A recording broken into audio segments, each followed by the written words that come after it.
됐어요.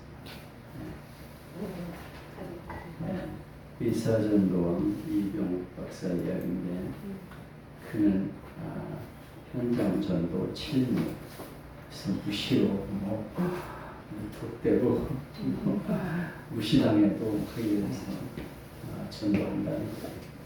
근데 동생이 편집국장으로 박사학위를 받았기 때문에 축하하러 해운대에 갔더니 어떤 아이가 있어서 그 아이에게 너 예수님 이름이 뭐냐니까 이승기다.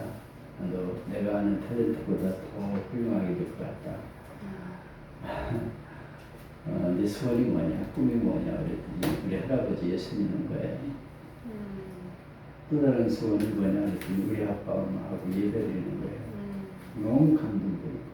그래서 니네 할아버지 아빠 엄마 어디 계시냐, 내가 전도해줄게. 그랬더니 3명인 줄 알았더니 15명이 앉아요. 그래서 거기서 승기 할아버지 어디 계십니까? 그랬더니 접니다. 승기 할아버지 예수 믿을지어다. 그랬더니 알겠습니다. 엄마 아버지도 예수 믿을지어다. 그러니까 알겠습니다. 나중에 엄마를 만나서 얘기를 해보니까 엄마가 내가 사실 세례받고 교회 다녔는데 시집와서 예수 믿는다는데 우리가 가족여행을 이곳에 것은 바로 장모님을 통해서 전도받기 위해서 온 것 같습니다. 내가 올라가면 꼭 예수 믿겠습니다.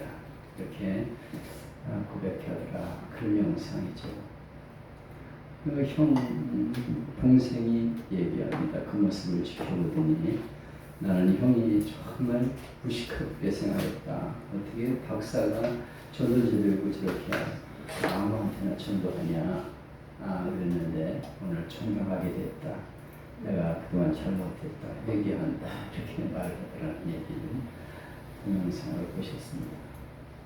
정말 예수님의 행복이라면 누구에게나 만나는 사람에게 전도해야 되는 것이죠.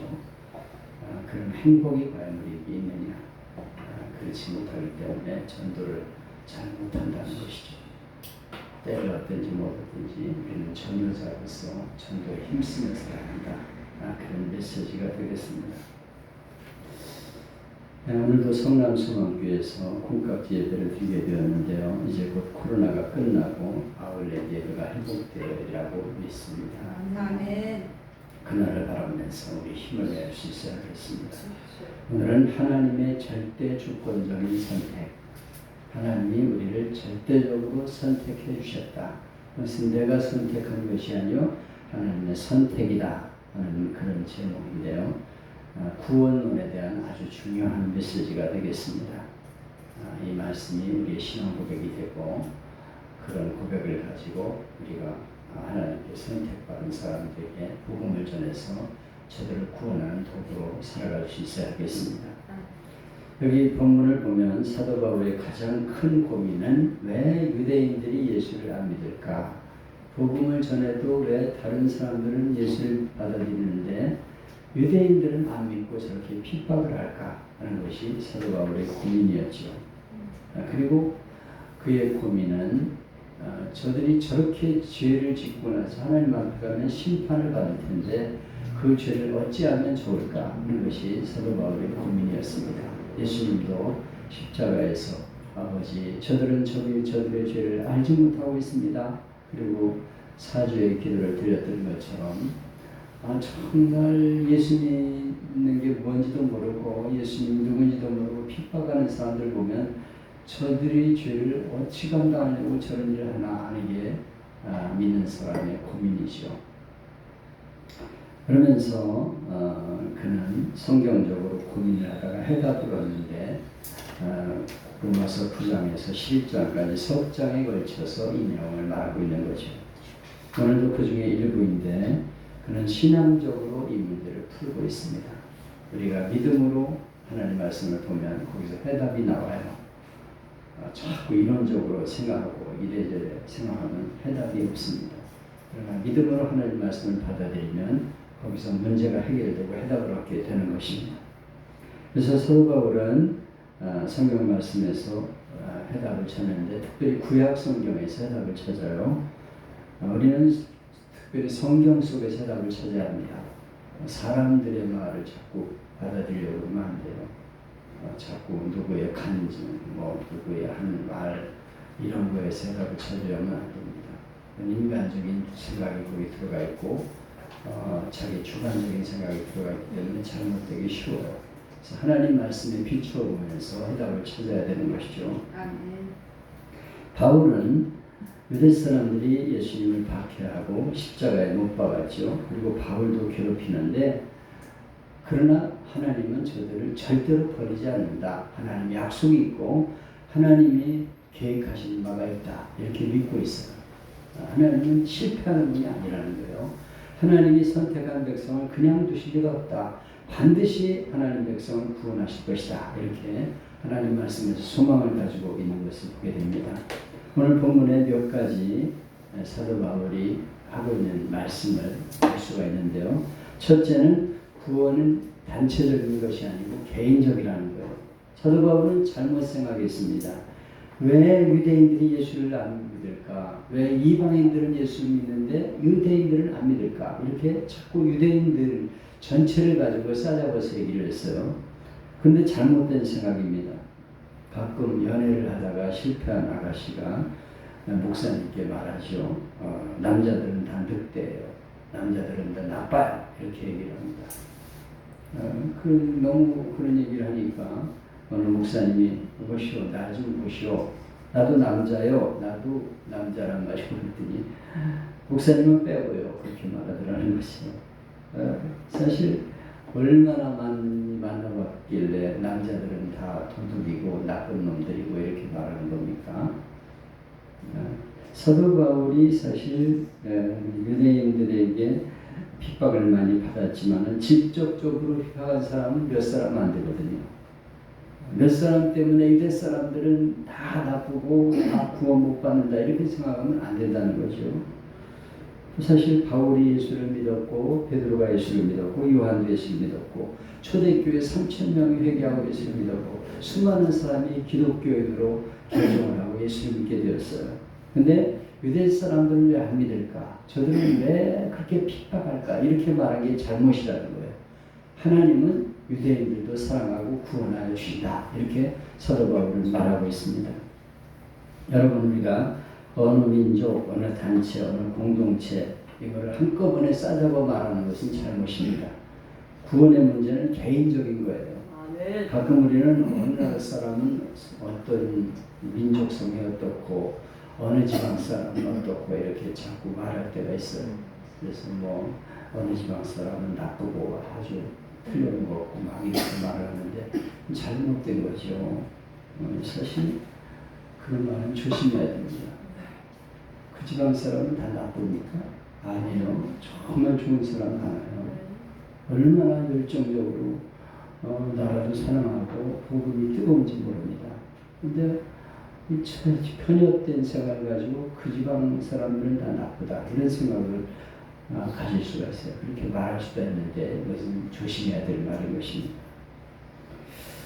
사실 구원에 대해서는 개인적인 문제죠. 오늘도 아버지가 예수를 믿었다고 아이들도 다 저론적으로 믿는 건 아니잖아요. 아내가 교회 다닌다고 남편까지 구원받는 건 아니죠. 예수 믿는 아내와 20년을 살고 있으면서도 교회에 나오지 않는 남편이 있어서 목사님이 물어봤습니다. 이제는 교회에 나와야 되지 않겠습니까? 그랬더니 그가 대답합니다. 목사님 걱정하지 마세요. 저는 분명히 천당 갈 겁니다. 왜냐하면 제가 주일날 집을 봐주거든요. 아내한테 헌금도 제가 주고요. 토요일날 코가 삐뚤어지게 술을 먹지만 주일날 하면 온종일 집에서 집을 봐주기 때문에 아내가 교회 나갑니다. 목사님은 아마 천당 가겠죠. 이렇게 말해요. 그래서 절대 안 됩니다. 천당은 개인적으로 예수를 믿어 가는 겁니다. 이렇게 복음을 전했습니다. 그렇죠. 구원은 자동적으로 가는 게 아니고 어디까지나 개인적인 것이죠. 개인적인 신앙에 의해서 구원을 받게 되는 것입니다. 그래서 개인적으로 예수를 믿어서 구원받는 것이 민족적으로 다 구원받는다. 이건 잘못된 생각이다. 사도 바울은 그렇게 지금 깨닫고 말하고 있는 것입니다. 두 번째로 구원은 혈통적인 것이 아니라는 거예요. 아브라함의 씨가 다 그 자녀가 아니니라. 이렇게 7절에서 말하고 있어요. 육체적으로는 아브라함의 자녀가 아브라함의 씨죠. 그러나 영적으로 볼 때는 아니라는 거예요. 그 증거로 바울은 아브라함의 가정을 예로듭니다. 아브라함에게 아들 둘이 있었죠. 하나는 이스마엘, 하나는 이삭입니다. 이스마엘도 아브라함의 아들이에요. 그들의 어머니가 될 뿐이죠. 첫의 아들이냐 번째 아들이냐의 차이지 아브라함의 씨가 맞잖아요. 따지면 이스마엘이 이삭보다 14살 위입니다. 그러니까 혈통적으로 볼 때는 그가 형님이고 가장입니다. 그러나 분명히 선민이 아니라고 말하고 있어요. 아브라함의 씨가 다 그 자녀가 아니니라. 오직 이삭으로부터 난 자라야 하니라. 이렇게 말씀하고 있어요. 이삭만이 아브라함의 씨라는 거예요. 결국 민족적인 차원에서 이스라엘을 생각하면 안 된다는 거예요. 이스라엘 민족은 다 구원받아야 되는데 왜 구원받지 못할까? 아니요. 그들 중에도 구원받지 못하는 사람이 있다는 거죠. 아브라함에게 이스마엘이 있었지만 그는 아브라함 선택받은 민족이 아니었어요. 이삭만 선택받고 그의 자손에게서 이제 구원이 될 것을 말씀하고 있습니다. 그러니까 참 이스라엘은 뭐냐? 신앙적인 전통을 이어받아야 된다는 것입니다. 갈라디아서 4장 21절에서는 길게 말합니다. 참 자녀는 영적으로 되는 것이지 혈통으로 되는 것이 아니니라. 육적인 이스라엘이 이스라엘이 아니고 영적인 이스라엘이 이스라엘이다. 이렇게 말씀하고 있습니다. 이스라엘 남자와 여자가 이스라엘 여자가 결혼해서 아이를 낳으면 이세는 자동적으로 이스라엘입니다. 이스라엘 사람이요. 그러나 이스라엘 남자와 이방 여자가 결혼해서 아이를 낳으면 그는 이방인입니다. 왜냐하면 이스라엘 사람으로 키우는 게 어머니이기 때문에 어머니가 신앙을 가르치고 이스라엘 사람으로 가르칩니다. 어머니가 철저하게 신앙으로 가르쳐요. 어려서부터 아이를 붙잡고 길에 누웠을 때든지 자꾸 길을 갈 때든지 누웠을 때든지 하나님 말씀을 가르치는 게 어머니들입니다. 그래서 이스라엘이 어머니가 바로 이스라엘의 혼을 불어넣는 거예요. 그래서 이스라엘 사람은 어머니가 이스라엘 사람일 때 이스라엘 사람이 되는 거예요. 자녀가. 반대로 이스라엘 여자와 이방 남자가 결혼해서 아이를 낳아도 이스라엘 사람이에요. 그도. 왜냐하면 육적으로는 이스라엘이 철저하게 부계지만은 영적으로는 모계입니다. 어머니가 중심이에요. 그래서 어머니가 내 자녀를 신앙으로 키우기 때문에 어머니가 이스라엘 사람은 이스라엘 사람이에요. 그만큼 어머니 역할이 중요한 것입니다.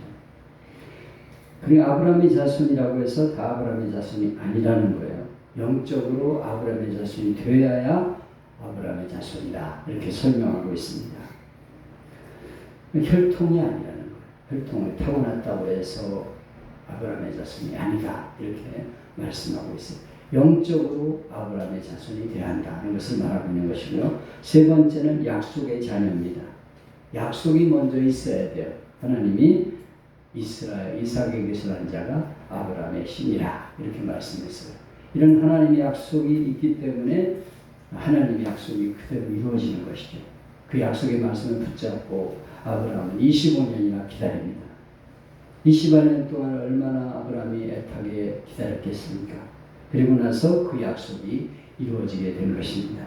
그러니까 하나님의 약속이 먼저 있어야 돼요. 그래야 이스라엘입니다. 다시 말하면 하나님이 우리에게 말씀하셨습니다. 하나님이 세상을 이처럼 사랑하사 독생자를 주셨으니 이는 그를 믿는 자마다 멸망치 않고 영생을 얻으리라. 이건 하나님의 약속이에요. 누구든지 예수를 믿으면 구원을 받는다. 이것이 하나님의 약속이기 때문에 우리가 약속의 말씀을 붙잡는 것입니다. 아멘. 약속이 먼저 있는 거예요. 그러니까 하나님의 약속을 믿고 믿음으로 사는 자에게 아브라함의 축복이 주어짐을 말씀하고 있는 것이죠. 네 번째로 선택은 행위 이전이라는 것입니다. 이거는 내가 아무개 자녀가 된 것이 내가 선택한 것인가요? 아니잖아요. 아무리 똑똑해도 자기 어머니나 아버지를 선택해 태어난 사람은 없습니다. 낳아줬으니까 태어난 거죠. 내가 하나님의 자녀가 되었다는 것은 나중에 깨닫는 거예요. 아, 내가 하나님의 자녀가 되었구나. 하나님의 아들이구나. 하나님의 딸이구나. 내가 태어나서 자라다 보니까 그분의 아들, 딸이 되는 것을 깨닫는 것처럼 내가 그때 몰라도 괜찮아요. 구원파에서는 당신이 예수를 언제 믿었냐, 몇 년, 몇 월, 며칠에 태어났냐 이렇게 묻고 있는데 그거 모른다니까. 나중에 깨달아요.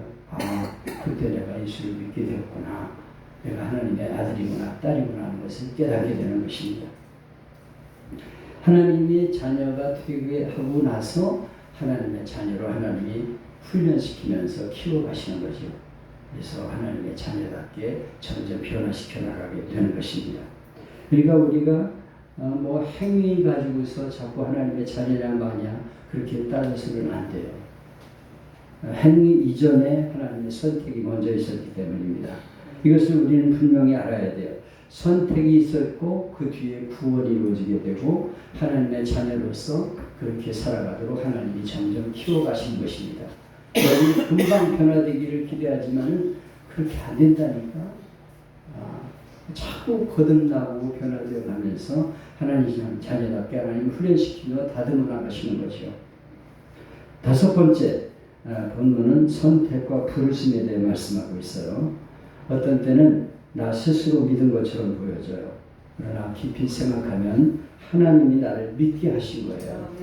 은혜가 먼저고 부르심이 먼저고 나는 그냥 따르는 거예요. 그래서 나의 선행이나 공로는 아무 의미가 없습니다. 이보다 훨씬 먼저 주님의 선택이 계시고 그리고 여기까지 나를 인도해 주신 것입니다. 오늘날 하나의 사건이 이루어진 게 그냥 있는 게 아니에요. 특별한 사람이 예수 믿기까지 얼마나 많은 일들이 있었습니까?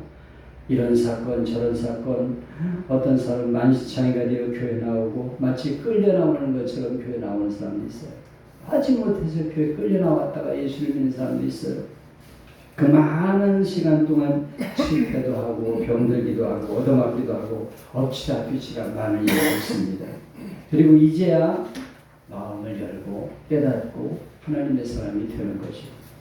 얼마나 많은 은혜가 거기 있었습니까? 선택이 먼저이고 그 뒤에 하나님의 은혜로 점점 거듭나고 변화되어 간다는 것을 알아야 합니다.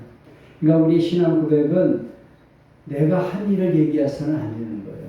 내가 선한 일을 해야 구원받고 뭐 그렇지 않으면 하나님께 잘리고 이런 게 아니에요. 이미 선택하셨는데 무슨 내가 착한 일을 내세울 게 있습니까? 내가 부족한 걸 알고 택하셨다니까. 원래 그런 인간인 줄 아는 거 하나님이 택하신 거예요. 선택이 먼저 있었어요. 그리고 다듬어가면서 하나님의 사람으로 키우시는 것입니다. 내가 한 일을 내세울 건 아무것도 없어요. 오히려 나는 하나님 뜻을 계속 거절하면서 하나님 뜻에 어긋나게 살려고 방황하고 살았습니다. 근데 하나님이 강권적으로 역사해서 나를 붙들어 준 거죠. 그래서 오늘 하나님의 사람으로 이 자리에 있게 된 것입니다. 여러분 개인적으로 어떻게 생각하는지 모르지만 저는 목사가 절대 안 되려고 했던 사람이에요. 그냥 뭐 내가 왜 목사 자가 되느냐? 절대 안 된다. 내가 이제 지금 쓰고 있는 책에 다 나옵니다. 그런 얘기들이. 하나님이 나를 깨닫게 하시고 돌이키게 하시면서 여기까지 끌어오셨어요. 뭐 얼마나 하나님 보시기에 구순된 게 많이 있었겠어요. 주의 종이라고 하지만 얼마나 창피한 애들이 많이 있습니까? 성도들 보기에도 창피하다니까. 저 사람이 나보다 나아.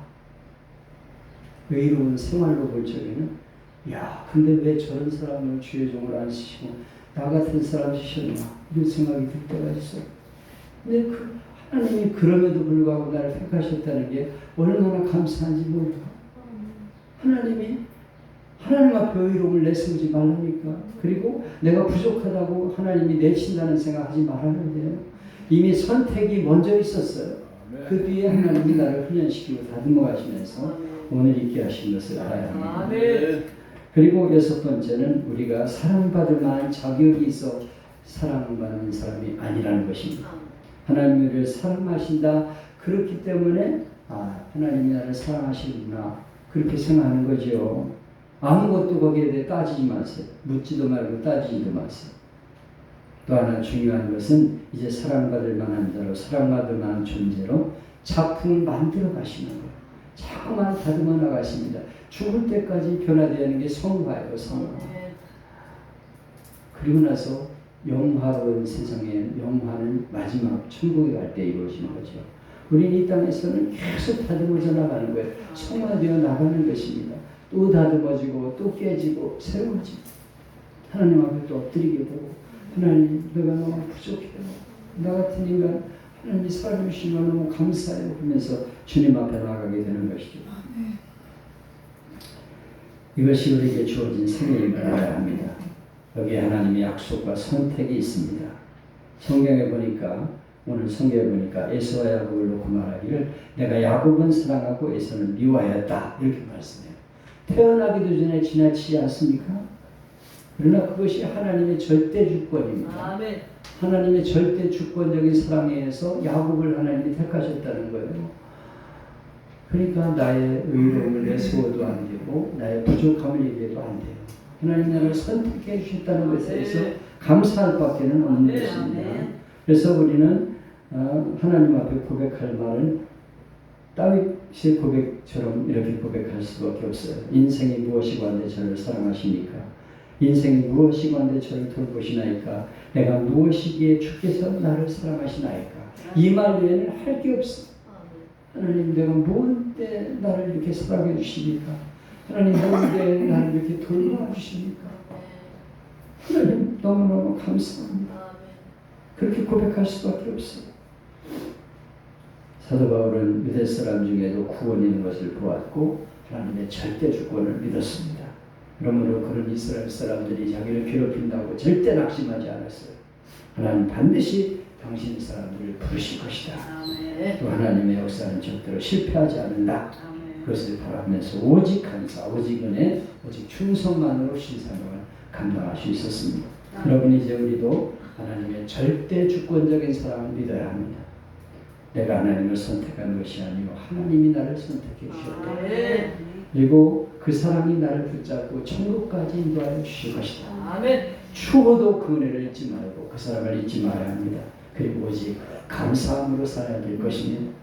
그리고 나를 통해 구원받을 사람을 부르시는 하나님께 순종하며 우리는 하나님의 사랑을 전하면 되는 거예요. 그가 구원받지 못할지 구원받을지 그건 내가 판단하지 말아야 돼. 저 사람은 도저히 안 돼. 포기했어. 이런 말만 해서는 안 됩니다. 사도 바울이 그런 말 했나요? 자기를 그렇게 괴롭히는데도 끝까지 그들을 사랑하면서 품고 전달하려고 애를 썼습니다. 우리도 사도 바울처럼 믿음을 가지고 여전히 나를 핍박하는 자에게도 다가가서 하나님의 사랑을 전해서 우리의 가족과 이웃과 동료들 이민족을 구원하는 믿음의 사람들 되기를 주님의 이름으로 축복합니다.